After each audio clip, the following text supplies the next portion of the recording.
come get your workout in. No thinking, just do. I'm Margaux Alvarez. I've coached thousands of people and I'm here to coach you. Today's workout of the day is, we're going to do a 500-meter row at a chill, moderate pace, something you can still have a conversation with. Then after you wrap that up, you're going straight into intervals. 15 seconds all out, then 45 seconds chill for 3 rounds or 3 minutes. This is gonna help you recover. We're gonna push that threshold of the anaerobic and then go back into the aerobic base. Once we wrap up that warm-up, we're then gonna get to mobility. Mobility, we're gonna spend 8 minutes opening up their hips, hamstrings, and a little bit of upper body for today's lifting. Once we get to the lifting, we're gonna be doing 2 power cleans on the minute for 8 minutes. We're gonna work on barbell cycling and work on conditioning as well as working on grip strength. Once we wrap that up, we'll get to today's workout, or METCON. We're gonna be doing 3 rounds of 20 kettlebell swings, 15 goblet squats, and 10 burpees. The intention is to move from one exercise to the next, making sure you're continuously moving and minimizing your transition time. For the rower, you wanna make sure the balls of your feet are on the ridges, so you're gonna adjust the foot strap so that you have that criteria. You're also gonna tighten the straps at the end of the laces. This is going to allow you to have enough mobility and flexibility for the feet to come off that platform.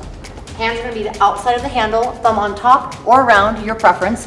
From here, you're gonna have your hips compressed slightly where the heel's off the platform. I'm gonna drive with my legs, completely extending my legs all the way out. Once I finish my leg extension, I'm then gonna lean back with my torso, then finish with the hands. Hands are nice and relaxed on the handle here. Elbows are at a 45. Handle comes to about your sternum or bottom of the bra or heart rate monitor. Once I touch, I wanna release my arms, hinge back from the hips, and then bend the knees. So at speed, my moderate, chill pace of that row would be legs, arms, legs. I want to think of driving away from the platform, finishing my legs, and then pulling with my arms. I release the arms, then rebend. For the intervals, we're going to incorporate a long, short pull. That's going to help you accrue the meters a little bit faster. That looks like so. Long pull, and then short pull. I'm going to hinge from the hips, slight bend in the knee, close my hip like an RDL, and then use my upper body and leg. I'm going to do a couple reps so you guys can see. Long, short. Long, short. You're going to incorporate that for those 15 seconds of interval. Then you'll go back to that regular pace. Something to think about is your breath. Also keep your eyes on the monitor or horizon to make sure you have a nice neutral position. Then you'll hop off. For today's mobility, we're going to be doing a left lizard. Left leg's nice in this 90-degree angle. Back leg is long. We're going to do a dynamic lizard. Elbow comes to the floor. Hold for a second or two. Twist, rotate to the sky, hold for a second or two. This is gonna help open up our hamstrings, hips, as well as our torso rotation. 1 minute left, then you'll switch and do 1 minute on the right side. Same thing, elbow to the floor, twist, rotate to the sky. We're gonna come back to the left leg. We're gonna do a pigeon. You're gonna drop the shin to the floor, back leg's nice and long, and you're gonna stay here statically. Either elevate on your palms, forearms, or arms out in front of you. This is gonna help open up the hips, glutes, hamstrings, as well as your opposite side. Same thing, you'll then switch. 1 minute on the opposite side. After that, we're then gonna get into a tabletop position here, and we're going to do thread the needle dynamically. So I'm gonna take my right arm, thread it through my left arm and leg, then I'm gonna come back up, twist, rotate to the sky, and then back through. We're gonna do 1 minute on the left, and then 1 minute on the right. This is gonna help open up the thoracic spine.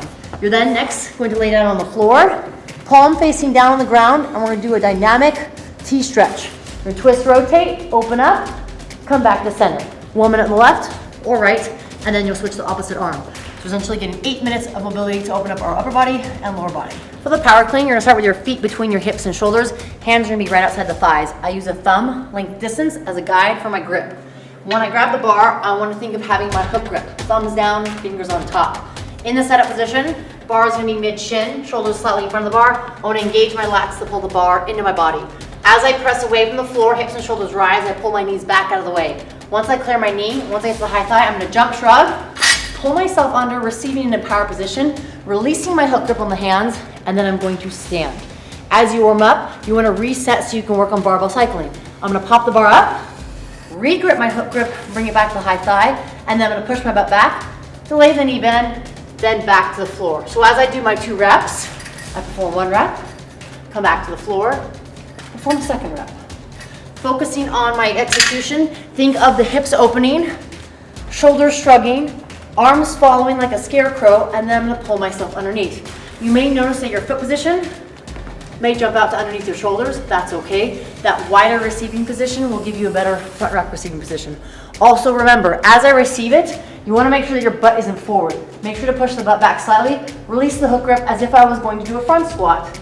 So if for whatever reason you do miss that power clean, you're in a comfortable position to get a little bit lower. For today's workout, we're doing 3 rounds of 20 kettlebell swings, 15 goblet squats, and 10 burpees. Let's go over each component. For the kettlebell swing, I like to create a triangle with the kettlebells in front of me, my feet are the base. I'm gonna grab the kettlebell, hike it between my thighs, hinge from my hips with a slight bend in my knee, keeping the object close to my body. I'm gonna extend my hip, guide the bell overhead with a slight bend in the arm. I like that as it allows me better range of motion for my arms. Looks like so.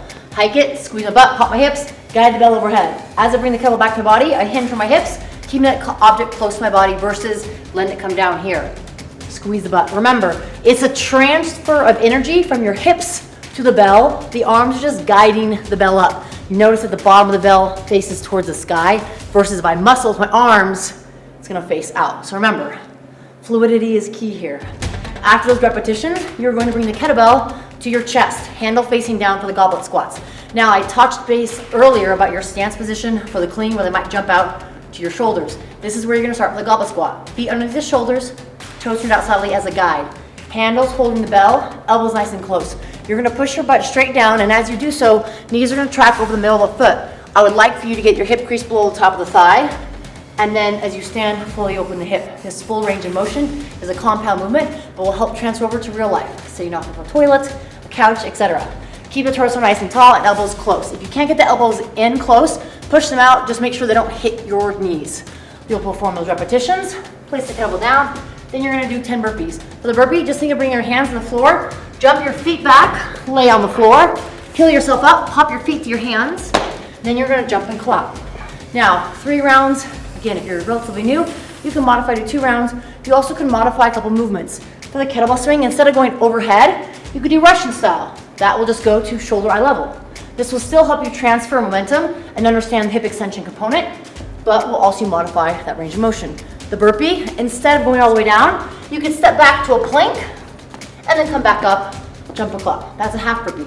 Again, shortening the range of motion, but will still help you get a benefit. Again, 3 rounds of the 20 kettlebell swings, 15 goblet squats, and 10 burpees for today's conditioning. I would love to see how you guys did, so write your strength numbers and your time below in the comments. Any questions you have, feel free to leave them there. And remember, come back tomorrow. I'm coaching Monday through Friday at 9 a.m. PST to help you coach you through the workout of the day.